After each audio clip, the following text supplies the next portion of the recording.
Hello, this is Father Daniel Kim, Maryknoll Missioner, and welcome to our daily Gospel reading and reflection. Today's Gospel reading is according to St. Matthew, chapter 20, verses 17 to 28. As Jesus was going up to Jerusalem, he took the 12 disciples aside by themselves, and said to them on the way, "Behold, we are going up to Jerusalem, and the Son of Man will be handed over to the chief priests and the scribes, and they will condemn him to death and hand him over to the Gentiles, to be mocked and scourged and crucified, and he'll be raised on the third day."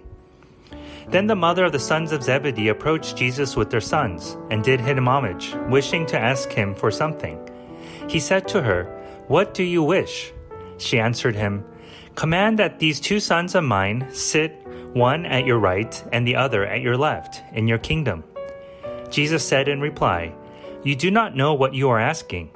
Can you drink the chalice that I am going to drink?" They said to him, "We can." He replied, "My chalice you will indeed drink, but to sit at my right and at my left, this is not mine to give, but it is for those for whom it has been prepared by my Father." When the 10 heard this, they became indignant at the two brothers.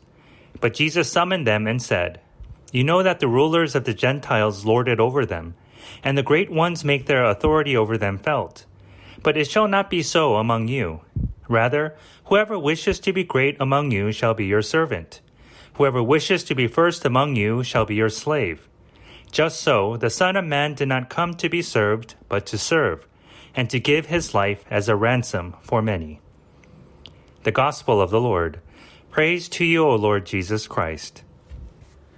The prediction of Jesus' passion outlined today is the third and most detailed within the Gospel of Matthew. It is quite clear. In Jerusalem, Jesus will be handed over to the chief priests and the scribes, and he will be condemned to death, then be handed over to the Gentiles to be mocked, scourged, and crucified, and will be raised on the third day. The road to the fulfillment of Jesus' glory through his resurrection is indeed an arduous one.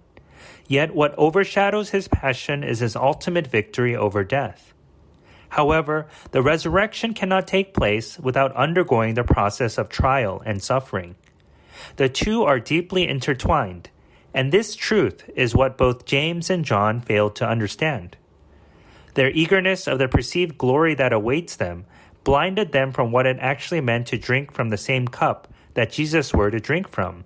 That is, the greatest act of loving service and sacrifice, of ransoming one's own life in order that others may live. So the question arises, can we also drink from the same cup? Can we offer up our own comforts, security, our very own lives if it comes down to it, for the sake of another?